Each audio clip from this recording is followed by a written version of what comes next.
नमस्कार दोस्तों। आज हम पढ़ाएंगे आपको आदिकाल के सिद्ध साहित्य के बारे में दोस्तों। और जिस प्रकार से आप देख रहे हैं, मैं एक ही पेज में और एक छोटी सी वीडियो में ही सारी महत्वपूर्ण बातें आपको देता हूँ। इससे बाहर कोई क्वेश्चन नेट में टीजीटी पीजीटी में नहीं आता मोस्टली। और मूल एक बेसिकली हम कह सकते हैं जो मूल आपको याद करना है वो मूल मैं आपको दे रहा हूँ।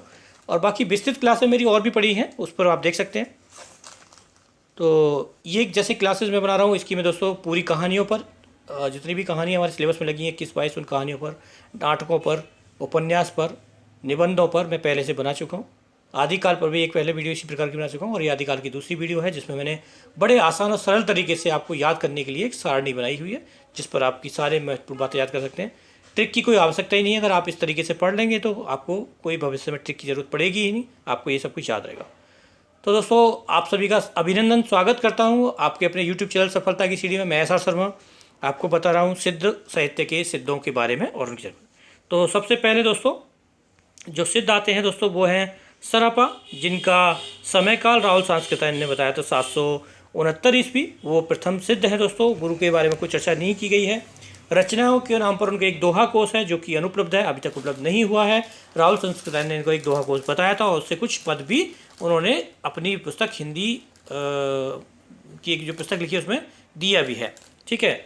जाति के बाद में बात करते हैं दोस्तों। उनका ब्राह्मण जाति के थे सरपाद जी, और उनके बारे में कुछ विशेष बातें और आपको बताता हूँ दोस्तों जो महत्वपूर्ण है कि सरोज वज्र, राहुल भद्र आदि अन्य नाम भी सरपा के थे और हिंदी के प्रथम कवि माने जाते हैं, सर्वसम्मति से माने जाते हैं। हालांकि विभिन्न आचार्यों ने विभिन्न कवियों को माना है, जिसके बारे में मैं आपको एक अन्य वीडियो पहले जो बनाई है आदिकाल की, वहाँ पर आप देख सकते हैं। सेम ऐसे ही इसके अलावा सहजिया संप्रदाय के प्रवर्तक थे। ये बहुत ही महत्वपूर्ण प्रश्न है। शुरू में तो इसको किसी ने नहीं माना था, लेकिन बाद में सबने माना कि इसकी सहजिया संप्रदाय के जो प्रवर्तक हैं, जो संस्थापक हैं, वो सरपा जी हैं और इसके साथ साथ राजा धर्मपाल के समकालीन है। ठीक है। अब एक महत्वपूर्ण बात दोस्तों, मैं आपको यहाँ दो महत्वपूर्ण बातें बताऊंगा। पहली बात तो ये कि जो सबसे मूल बात है, जो अगर प्रश्न हमेशा जो एग्जाम में आते हैं उस दृष्टि को हम देखा जाए सिंपल दृष्टि से, तो दोस्तों पहली बारी ये जो सिद्ध गुरु रचना, सिद्ध और उनका समय, गुरु रचनाएं, इस पर ही प्रश्न आ जाएगा। आपको ये ही याद करनी है। अगर आप डीपली क्वेश्चन अगर आता है तो उसके बाद मैं जो आपको जाति स्थान और विशेष दे रहा हूँ, आप इसको पढ़ लेंगे तो वहाँ से जो बचा खुचा क्वेश्चन जो आपसे छूट जा रहा है वो वहाँ से पूरा हो जाएगा। तो 100% के 100% क्वेश्चन जो सिद्धों से अगर आएगा तो इसमें से नहीं छूटेगा। कोई विशेष डीपली अगर क्वेश्चन पूछ लिया जाएगा तो वो अलग बात है। दूसरी बात ये, तो मैंने जिनको जो क्रम में रखा है दोस्तों, सिद्धों को जो लगाया है वो काल क्रमानुसार रखा है, गुरु परंपरा के अनुसार से नहीं रखा।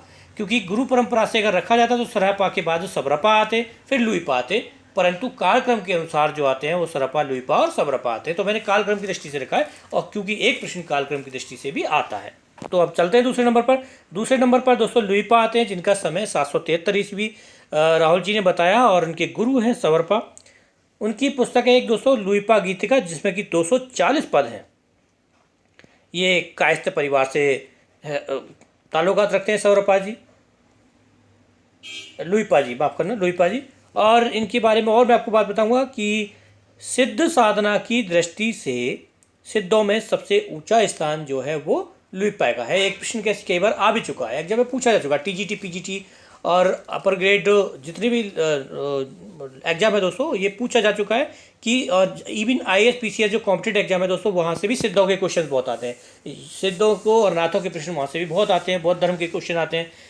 तो सबसे ऊंचा स्थान सिद्धों में माना जाता है दोस्तों सिद्धि की दृष्टि से, सिद्ध साधना की दृष्टि से, वो है लुईपा। और इनसे प्रभावित होकर उड़ीसा के जो राजा थे, तत्कालीन राजा और उनके मंत्री, दोनों ने सिद्ध संप्रदाय को ज्वाइन किया था, ग्रहण किया, और उनका नाम रखा गया दरिकपा और डोम्बिपा। उनका मूल नाम कुछ और था, लेकिन सिद्ध साहित्य में तुम्हें पता है कि वह पा जोड़ देते हैं और नाम बदल देते हैं, तो ये परंपरा थी। तो उनका नाम दरिकपा और डोंगिपा, ये नाम थे उनके, राजा का दरिकपा और मंत्री का डोंगिपा। इसके अलावा जो सबसे पहले रहस्यवाद की झलक देखी जाती है दोस्तों, वो देखी जाती है हमको लुईपा के लुईपा गीतिका ग्रंथ में। लुईपा ग्रंथ में सबसे पहले रहस्यवाद, यानी कि हिंदी का अगर सर्वप्रथम ग्रंथ अगर रहस्यवाद का कहा जाएगा तो लुईपा होगा, और लुईपा गीत का होगा। लुईपा गीत का लुईपा द्वारा लिखा गया। नाम याद करने की जरूरत नहीं पड़ेगी, वैसे ही आपको याद हो जाएगा। ठीक है। सबसे पहला रहस्यवाद, जो रहस्यवाद आगे बढ़कर भक्ति काल में भी गया, संत काव्य धारा में गया था, जनश्रेय में भी गया, प्रेमाश्रय में भी गया, और इसके बाद फिर वो रीतिकाल में भी रहस्यवाद गया, और छायावाद तक हम इस रहस्यवाद को देख सकते हैं। तो उस छायावाद की जो नींव है दोस्तों, वो रहस्यवाद की, वो कहाँ रखी गई थी? वो सिद्ध साहित्य के जो ग्रंथ है लुइपा गीतिका में। अब चलते हैं तीसरे नंबर पर दोस्तों, वो हैं कर्णप्पा, सवरप्पा, माफ़ करना, सवरप्पा, जिनका समय है 700 ईस्वी, 780 ईस्वी, और इनके गुरु हैं सरप्पा। दोस्तों इसकी विस्तृत क्लास मैं आपको पहले दे चुका हूँ, ये दूसरी क्लास है जिसको मैं आसान तरीके से बनाया है। इनकी रचना दोस्तों चर्यापद है, जो कि 106 पद हैं, जिसमें मुख्य रचना है और उपलब्ध है, और 2 अनुपलब्ध रचना और भी हैं जो राहुल सांस्कृताय ने बताई हैं। वो है महामुद्रा वज्रगीति और वज्र योगिनी साधना, दोनों ही योग साधना सिद्धि पर आधारित रचना है इनकी। क्षत्रिय वंश से ताल्लुकात रखते हैं दोस्तों, परंतु सबरों जैसा जीवन यापन करने के बाद इनका नाम सवर हुआ। सवर जो होते दोस्तों, सवर होते हैं आदिवासी, जो कि जन समुदाय, जो हम तो जनसाधारण की जो अब यूज है उनका उपयोग नहीं करते, वो बिल्कुल साधारण जीवन जीते हैं। तो उस तरह का जीवन जीने के कारण उनको सवरप्पा नाम रखा गया दोस्तों। और महत्वपूर्ण बात दोस्तों इनके बारे में ये है कि ये विक्रमशिला विश्वविद्यालय के प्रधान अध्यापक रहे। आचरण के पदों द्वारा उन्होंने सहज जीवन पर बल दिया, और दोस्तों आचरण का पद तो लुइपा ने भी दिए, सरप्पा ने भी दिया, क्योंकि सहज संप्रदाय रहा, तो आचरण जीवन पर, इनकी सहज जीवन पर उन्होंने बल दिया, और साथ ही साथ राजा धर्मपाल के समकालीन रहे। तो 3 बातें आपको दोस्तों महत्वपूर्ण याद रखनी है कि सरप्पा, सवरप्पा और लुइपा तीनों ही राजा धर्मपाल के समकालीन थे। क्रम में सरप्पा, लुइपा और सवरप्पा आएंगे, ठीक है। और इनका समय काल आपको याद रखना, मैं एक बार दोहरा देता हूँ। 769 सरप्पा, 773 लुइपा, 780 सवरप्पा, जिसके बारे में हम चर्चा कर रहे हैं, ठीक है। अब बात करते हैं दोस्तों, चौथे नंबर पर आते हैं दोस्तों कर्णप्पा। कर्णप्पा का समय 820 ईस्वी का है, और इनके गुरु का नाम है जालंधरप्पा। और दोस्तों जालंधर की जो गणना है वो नाथक की है, जलंधर नाथ, जैसे आप नाम सुना होगा। तो ये जालंधर नाथ और जालंधरप्पा दोनों एक ही व्यक्ति हैं। ये पहले सिद्ध थे, और वामाचार्य की वजह से उन्होंने सिद्ध को छोड़ करके, वामा प्रवृत्ति को छोड़ करके उन्होंने नाथ संप्रदाय को किया था। और 5 लोग थे, उनमें से जालंधर थे, ठीक है। और 5 में जलंधर, नागार्जुन, गोरखनाथ, मछिंद्रनाथ, ये लोग 4-5 लोग थे दोस्तों, चरपटनाथ। तो 5 लोगों में एक नाथ ये थे जिन्होंने सिद्ध से नाथ बने थे। दोनों की जो गणना है सिद्ध और नाथों में की जाती है, तो वही जलंधरप्पा है दोस्तों। अब इनकी रचना के बारे में चर्चा करते हैं दोस्तों। इनकी रचना है चर्या विनिश्चय, जिसमें करीब 355 पद हैं। और दूसरी एक उनकी रचना है वो है कर्णप्पा गीतिका। तो दोस्तों इनकी जो चर्या विनिश्चय जो है वो बहुत ही महत्वपूर्ण है दोस्तों। इसमें चर्या और अचर्या, ये दोस्तों इसके जो संधि विच्छेद में जो बनेगा वो है चर्या अचर्या विशेष निश्चय करना, चर्या और अचर्या का विशेष निश्चय करना, ये इसकी शब्दार्थ बनेगा। और ब्राह्मण जाति के थे दोस्तों, कर्नाटक थे, लेकिन बाद में सोमपुरी बिहार में आकर बस गए। ये प्रश्न 2 बार आ चुका है, इसलिए इम्पोर्टेंट है, मैं आपको बता रहा हूँ। साथ ही साथ विशेष बात है दोस्तों कि ये कर्णप्पा, कृष्णप्पा आदि नामों से भी जाने जाते हैं। अधिकांश शिष्य जो बने थे सिद्धों के दोस्तों, वो इन्हीं के बने थे। कर्णप्पा के सबसे ज़्यादा सिद्धों को ज्वाइन कराया था उन्होंने अपने सिद्ध साहित्य में, सिद्ध संप्रदाय में। काव्य कला की दृष्टि से सिद्धों में सर्वश्रेष्ठ थे, ठीक है। साधना की दृष्टि से लुइपा थे, लेकिन काव्य कला की दृष्टि से जो सर्वश्रेष्ठ थे वो कर्णप्पा थे। और राजा देवपाल के समकालीन थे। शास्त्रीय रूढ़ियों का भी इन्होंने खंडन किया, ठीक है। आचरण तो उन्होंने सहज आचरण तो बोला ही बोला, साथ ही साथ जो शास्त्रीय रूढ़ियाँ हैं उनका खंडन किया, जिसका खंडन कबीरदास जी ने किया था। यानी कबीरदास जी ने जो सीखा था तो इन्हीं से सीखा था, ये मान लीजिए, यहीं से उन्होंने लिया था। और भी नाथों से लिया था, साथ में ये भी शुरुआत यहाँ से हुई थी। आगे चलते दोस्तों 5 नंबर पर है डोम्बिप्पा, जिनका समय काल है 840 ईस्वी। और इनके पहले जो गुरु थे वो थे बिड़ापा और दूसरे थे बिरूपा, ठीक है। पहले बिड़ापा थे, बाद में बिरूपा हुए।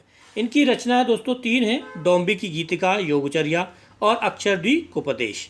तो दोस्तों इनमें से जो अक्षरद्वीकोपदेश जो रचना है मात्र 46 पदों की एक छोटी सी रचना है, लेकिन बहुत ही महत्वपूर्ण है। उसके बारे में आपको आगे बताऊंगा। क्षत्रिय वंश से थे दोस्तों ये डोम्बिप्पा, और मगध के क्षत्रिय वंश में मगध साम्राज्य से थे, ठीक है। मगध साम्राज्य से ताल्लुकात रखते थे। अब इनके बारे में विशेष बात मैं बताऊँ दोस्तों, दार्शनिक विषयों का निरूपण इन्होंने किया था, और वर्णमाला के प्रत्येक अक्षर के आधार पर उन्होंने अक्षरोद्दीपकेश में उनके उपदेश दिए हैं, ठीक है। दार्शनिक उपदेश दिए हैं, ये इनकी विशेषता है कर्णप्पा जी। आगे चलते हैं दोस्तों।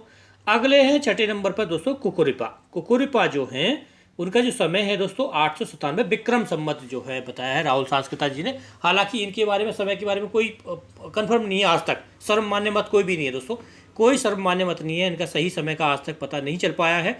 लेकिन फिर भी मैं आपको बताया था कि राहुल सांस्कृता जी ने 897 विक्रम संवत इसका समय दिया है। इनके गुरु हैं दोस्तों चरपटिया, और लगभग 16 ग्रंथों के बारे में डॉक्टर नगेंद्र ने बताया जो कि एक भी अभी तक उपलब्ध नहीं है। ठीक है, तो इसका उनका कोई विशेष ग्रंथ भी नहीं है, सिर्फ इनके कुछ दोहे और कुछ छंद हैं दोस्तों जो अलग अलग रचनाओं में देखने को हमें मिल जाते हैं। ब्राह्मण वंश से ताल्लुकात रखते हैं, कपिल वस्तु के ब्राह्मण वंश से थे डोम्बिपा जी। ठीक है, और ये राहुल ने इनका जो समय है दोस्तों 897 में जो माना है, सिर्फ विक्रम संवत में आपको दोस्तों वो सिर्फ एक मान्य है, सही नहीं है। आज तक किसका सही समय नहीं पता लग पाया है, तो सही समय नहीं है। डोम्बिपा काफ़ी प्रसिद्ध थे, वैसे तो ब्राह्मण वंश से थे, सिद्धों में इनकी काफ़ी नाम था। और इसके बाद दोस्तों साथ में जो सिद्ध हैं वो हैं दोस्तों विरूपा। तो मैं आपको सिर्फ 7 ही सिद्धों के बारे में बताऊंगा क्योंकि क्वेश्चन 7 ही सिद्धों से आता है। बाकी इनकी विशेषताएं से है उसकी मेरी 2 वीडियो पहले ही पड़ी हुई हैं, आप उसे देख सकते हैं, उसमें पूरा डीपली मैंने आपको बताया। इनका समय भी सेम ही राहुल सांस्कृता ने 897 में विक्रम संवत रखा, विरूपा का भी। ठीक है, और इनके बारे में कोई विशेष जानकारी नहीं है। एक ग्रंथ के बारे में जरूर अवश्य बताया है वो राहुल सांस्कृता ने, वो है योग दर्शन शास्त्र, तो जिसमें उन्होंने योग साधना की पर आधारित पदों को रचा है। योग साधना योग दर्शन के बारे में उन्होंने उस पुस्तक में लिखा है।